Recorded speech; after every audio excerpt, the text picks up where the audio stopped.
I wasn't looking for anyone. Not love, not trouble. Especially not an alien girl sitting barefoot in the snow, looking like a broken dream. But fate doesn't knock. It crashes in. That night, the city was colder than usual. Neon signs flickered like tired stars, and the streets were nearly empty. I saw her between two lampposts, knees drawn to her chest, skin dusted with frost, her long silver-blue hair tangled like forgotten threads in the wind. I should have kept walking. Everyone else did. But something in me paused. Something deeper than logic. Her eyes, even half closed, screamed louder than any voice could. She wasn't just cold. She was abandoned. So I gave her my coat. I gave her my last credit to buy warmth. I gave her a chance. What I didn't know was that I had also just given her a place in my life I never knew was empty. And now she sleeps in my arms every night. And I'm terrified. Not of her. Not even of the world that wants to take her. But of how easily I could have walked away and never known what it felt like to be needed by someone from the stars. From Rowan's perspective. I used to think winter was just a season. Now I know it can be a mirror. Cold, still, and brutally honest. That night, I was walking home like I always did. Shoulders hunched, hands buried in my coat, head down to avoid the wind. The snow was falling slow, steady, thick enough to quiet the city's noise, not thick enough to cover the ugliness underneath. I wasn't in a rush. I never am. What's there to rush home to when your apartment hums with emptiness? That's when I saw her. At first, I thought it was just a shadow in the alley, something blown by the wind. But no, she moved, just barely. She was sitting on the brick sidewalk near a lamppost. No shoes. Her skin shimmered, pale blue with veins that glowed faintly beneath it. Her ears curved back like delicate glass. Snow had collected on her shoulders like she'd been there for hours, frozen in place. No coat, no gloves, just shaking. My brain said walk away. My gut said stop. But my heart? My heart slammed like it had heard a language I didn't even know I understood. She didn't look up when I knelt, didn't speak. She just curled tighter into herself, like even my presence might be too much. I pulled off my coat and draped it over her shoulders. Her body tensed, then slowly, almost painfully, she lifted her face. That was the first time I saw her eyes. They weren't just beautiful. They were ancient, like they had watched 1,000 things fall apart and still remembered every crack. And right then, I realized she wasn't from here. She wasn't even from this world. She whispered something I didn't understand. A word. Maybe a name. Her lips were blue. Not just from skin tone, from the cold. I pulled out my ID chip and scanned it on the nearest credit kiosk. I only had 1 meal's worth of funds left. I bought the cheapest thermal blanket I could afford, rushed back, and wrapped her in it. Still, she said nothing, but she didn't stop me. And that was enough. I didn't take her to a hospital. They would have scanned her, logged her, and probably handed her over to those so-called interplanetary compliance units. Number I brought her home. She didn't ask me to. She didn't even nod. She just let me carry her. She weighed almost nothing, but it felt like the world had suddenly gotten heavy in my arms. Inside my apartment, I set her on the couch. She didn't explore, didn't speak, didn't move much at all. I handed her a mug of heated broth. She held it like a fragile treasure, eyes wide like she'd never seen anything warm before. Then she spoke. Just one word. Clover. Her voice was like static wrapped in silk, and from that moment her name was etched into me. I didn't know who she was or what planet she came from, but I knew one thing. I had just let a storm into my life, and somehow it felt like shelter. I never expected my entire world to shift on a Tuesday night, but snow has a way of hiding destiny beneath silence. The city was unusually still, Traffic lights blinked to no one. A few shops kept their neon signs buzzing, but the sidewalks were nearly deserted, only the occasional shadow moving fast, bundled up, eager to escape the cold. Me? I wasn't in a hurry. I rarely am. My boots dragged through the snow, leaving lonely prints that would fade by morning. I had earbuds in, but I wasn't listening to anything. Just habit, just noise. That's how I lived, surrounded by distractions, avoiding silence, because it echoed too much of what I didn't want to feel. And then I saw her. She was sitting between two rusted trash bins beneath a broken street lamp, where the snow fell heavy and undisturbed. Her body was folded in on itself, arms wrapped tightly around her knees, head bowed so low I could barely see her face. But even from a distance, I knew something wasn't right. She wasn't shaking like someone cold. She was shaking like someone giving up. And there was something else, something impossible. Her skin, even under the shadows, shimmered faintly, icy blue, threaded with what looked like silver veins pulsing softly beneath the surface. Long, wet hair draped over her shoulders like melted moonlight. And then, her ears, pointed, graceful, delicate. I stopped breathing. I should have walked away. Everyone else did, but I couldn't. I approached slowly, careful not to startle her. I lowered my hood and crouched a few feet away, the snow biting into my knees. "Hey," I said, barely louder than the wind. "Are you hurt?" No reply, just the sound of snow settling on her shoulders. She didn't lift her head. I slid my coat off and held it out, the inside still warm from my body. "You'll freeze like this," I murmured. Her head tilted, barely, just enough to show she heard me. Her hair parted, and I saw her eyes for the first time. They weren't just beautiful, they were tragic, glowing violet, rimmed in frost and sorrow. For a moment, neither of us moved. The world shrank to that space between my coat and her curled form. Then, slowly, her fingers reached out, shaking, hesitant, like she'd forgotten how to accept kindness. She took the coat and pulled it around herself without a word. Her touch was cold, so cold it hurt. I looked around. No patrols yet, no one watching, just the silence of a city that had stopped caring. "I live close," I said gently. "I can get you warm food, a blanket.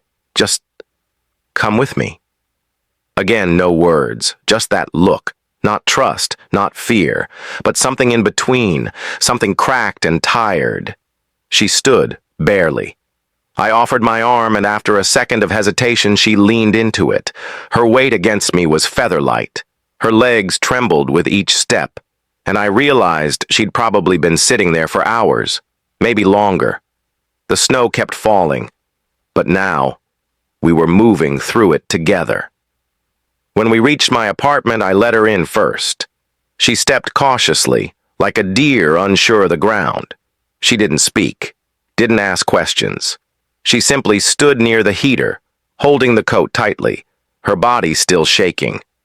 I handed her a mug of broth, and her fingers wrapped around it like it was life itself. She didn't sip. She just held it. I didn't push. I didn't ask. Eventually, she looked at me. Her lips parted. "Clover," she said softly. That was it. Just her name. But it settled inside me like a seed dropped into frozen earth, quietly promising bloom. And just like that, my empty life had a heartbeat again. She told me her name was Clover, and then nothing else. But that single word echoed in the apartment like thunder. She sat on the edge of my old couch, my coat still draped over her shoulders, steam rising gently from the untouched mug in her hands. Her skin had started to flush slightly from the warmth, barely, but the frost hadn't completely left her fingers. I didn't ask her anything. Not where she came from, not why she was alone, not why she looked like something not from this earth. She had the eyes of someone who'd seen too much to explain, so I just let her sit. I moved around quietly, pretending to be busy, heating another drink, adjusting the thermostat, clearing a space near the heater. But my eyes kept drifting back to her, this quiet figure from another world, wrapped in my jacket like she belonged to it. Like she belonged to something again. Eventually, I sat down across from her on the rug. The only sound between us was the low hum of the heater and the occasional crack from the pipes. The city outside moved on like it always did, loud and uncaring. But in here, time slowed down. She blinked slowly, eyes scanning the shelves filled with tools, broken gadgets, old photos, and memories no one asked about. She pointed at one. A photo of me, maybe 5 years younger, standing beside my sister at a spaceport market. She had that same look Clover had now, bruised under the smile, barely holding it together. "She's gone," I said quietly. I don't know why I said it. Maybe because Clover looked like someone who could understand. Clover nodded, softly, like a breath through glass. That was our first exchange. No questions, just grief, meeting, grief, and recognizing itself. Hours passed. Eventually, her shoulders loosened. Her hands stopped trembling. Her gaze stopped scanning for exits. She let the coat slide off slightly and curled her legs underneath her. She sipped from the mug, finally, and let out the smallest sigh. It wasn't much, but it sounded like a wall coming down. I offered her a fresh shirt and some sweatpants. She stared at them like they were sacred. Not because they were fancy, they weren't, but because someone had given them without asking for anything in return. She changed in the bathroom. When she stepped out, my old, oversized hoodie hung off her like a cocoon. The sleeves covered her hands. Her long, silver-blue hair was still wet at the ends. She walked barefoot across the floor, paused near the window, and looked out at the falling snow. Something about the way she stood. It made her look like she was from a poem I hadn't read yet. I laid out a blanket on the couch and motioned for her to sleep there. She looked at it, then at me, then shook her head slowly, almost scared. "Bad dreams?" I asked. She nodded. I hesitated. Then I patted the floor next to the mattress I kept tucked under my workbench. It was small, cramped, but warm. She moved slowly, cautiously. When she sat beside me, I thought maybe she'd change her mind. But then, without warning, she laid down, not next to me, against me. Her hand brushed my chest, light as breath. Her head rested under my chin. She let out a quiet, broken exhale that sounded like she had finally allowed herself to fall. And I froze. Not because I was afraid, but because I realized something terrifying. I didn't want her to ever leave. Her breathing slowed. Mine didn't. The moment she fell asleep in my arms, something inside me shifted. A man who had spent years building walls suddenly didn't care how fast they cracked if it meant she stayed. I whispered into her hair, "You're safe now, Clover." And for the first time in longer than I could remember, I meant it. It started with a hum, faint, wordless, almost a vibration. I didn't know if she was awake or dreaming, but Clover lay with her cheek against my chest, and something deep inside her was singing. Not loudly, not in any language I recognized. But the melody was raw, laced with sorrow, and so beautiful it made my throat tighten. I didn't move. I didn't breathe too hard. I just listened. I think that was the moment I realized this wasn't kindness anymore. It wasn't protection. It wasn't even just attraction. It was connection. Something bigger. Something terrifyingly alive. When she woke up the next morning, her first word was, "Home." I blinked. "This?" I gestured around the cluttered apartment, half junkyard, half forgotten dream. She nodded, slowly, then corrected herself with a whisper.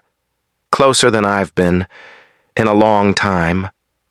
Over the next few days, Clover started to unfold, not all at once, not with stories, but with little things.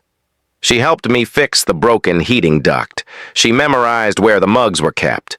She began mimicking how I folded laundry and even left a note once on my workbench, just a scribbled drawing of two stick figures beneath stars, one with ears like hers. She laughed for the first time when I nearly electrocuted myself rewiring the kitchen lights. It was soft, unsure, like her voice wasn't used to joy. But it melted me, and I found myself waiting for that sound again. One night, I asked her the question I had buried since day one. "Where are you from?" She paused mid-bite, her spoon hovering just above the bowl of noodles. She looked out the window for a long time before answering. "A place that doesn't exist anymore." Just 6 words, but they hit like thunder. She told me, haltingly, that she was part of a refugee vessel that had escaped when their moon collapsed during a core destabilization. A scientific experiment gone wrong. The surviving ships scattered into deep space. She was one of the few who made it to Earth's orbit, but her shuttle malfunctioned. She crash-landed near the Outer District weeks ago. The government had her flagged as a non-citizen anomaly. She'd been hiding ever since. Cold, alone, hunted. I couldn't say anything for a while. Because how do you respond to someone who's lost everything, not just a home, but a sky, a language, a culture? I finally said, "You're not alone anymore." She looked up, those glowing eyes locked on mine, and she said, "You don't know what that means to me." I wanted to reach across the table and take her hand, but I didn't want to spook her, so I just smiled. "I think I'm starting to." We started sleeping closer after that, not out of fear, not even for warmth, but because it felt wrong not to, like our bodies had found the rhythm that words couldn't carry. I began to learn her silences, the way her fingers tapped twice on the table when she was thinking, the way she tucked her hair behind her ear when she was nervous, the way she blinked slowly when something reminded her of home. And Clover. She learned me too, my scars, my past. The way I looked at old photos and forgot I was still breathing. One night, as snow fell soft and quiet outside, she curled up beside me on the mattress and whispered, "If I ever have to leave, I want to remember what your heartbeat sounds like." I turned to her and placed her hand over my chest. "Then memorize it," I said, "because I'm not letting you go." She didn't reply. She didn't have to. Her fingers pressed lightly over my heart and stayed. 2 souls from different worlds, 1 heartbeat between them. And suddenly, everything made sense. Peace has a sound. It's her soft breathing in the morning, the way the heater clicks right before it hums to life, the rustle of her hoodie as she moves quietly across the room, barefoot on worn wood floors.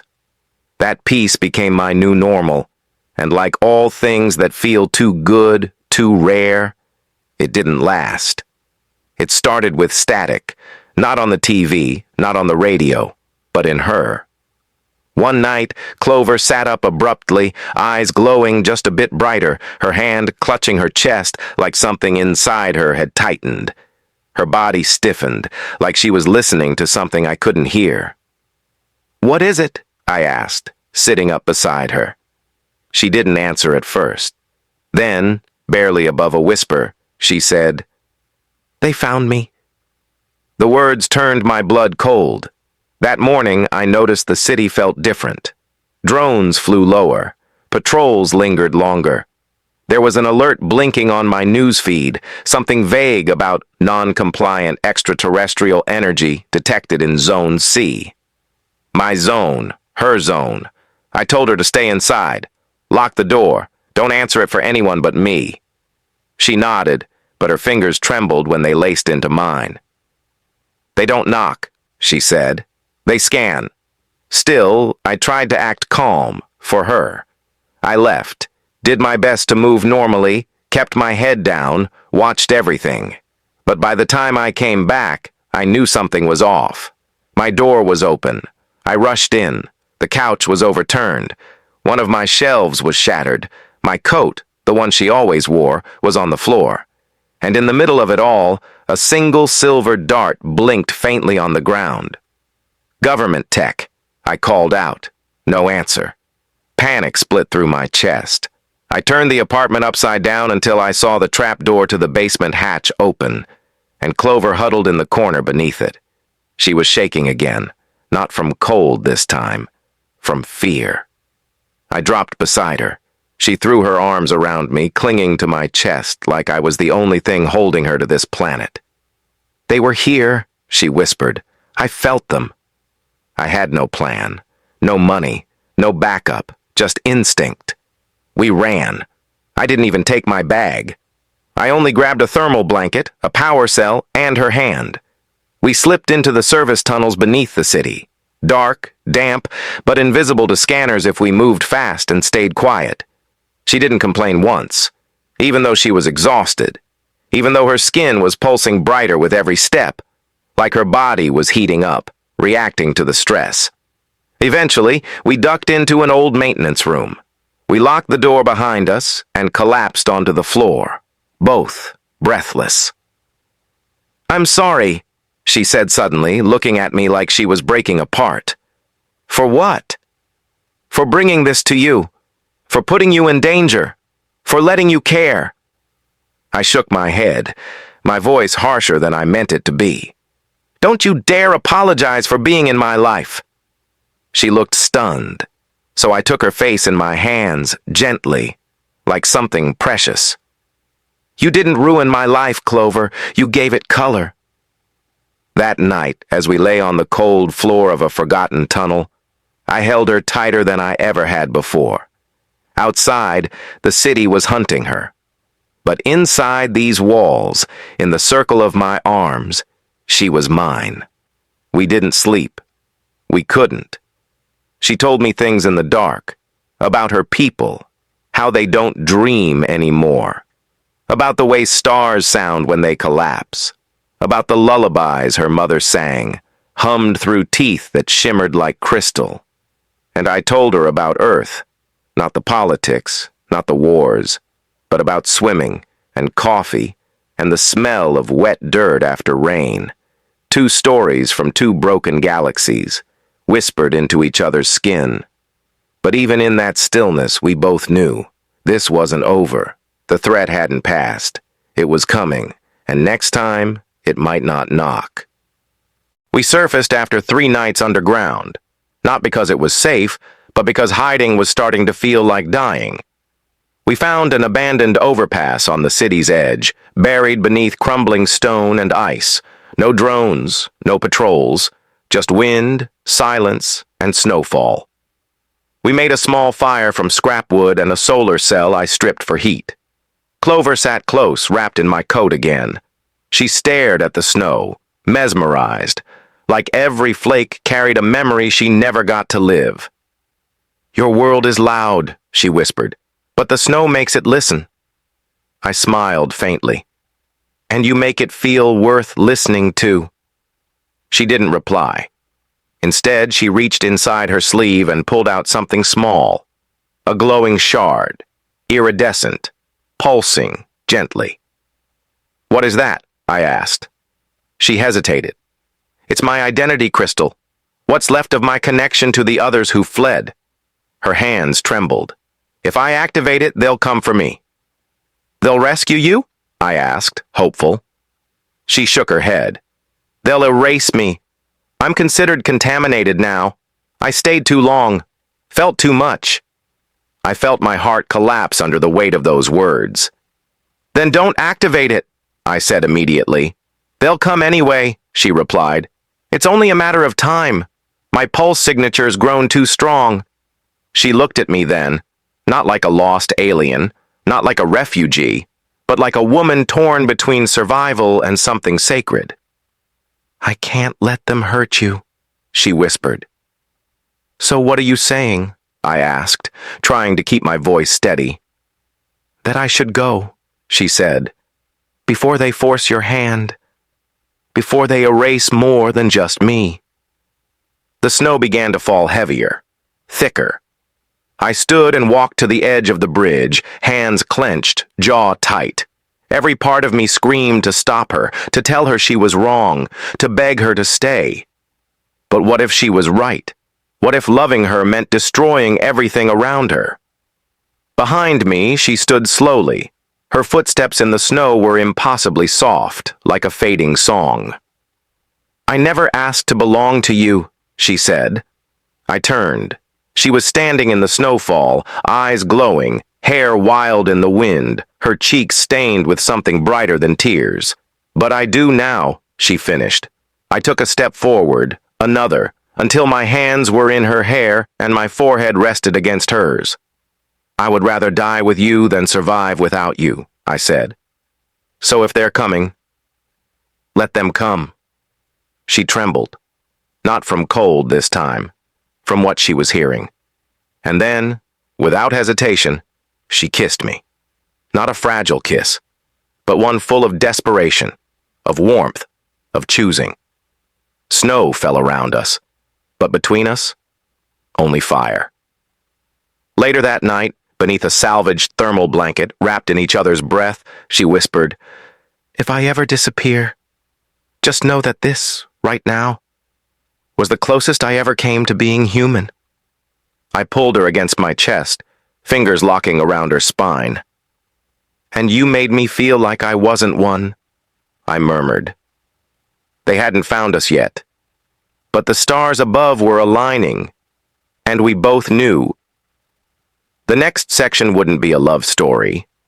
It would be a test of everything we'd built with broken hands.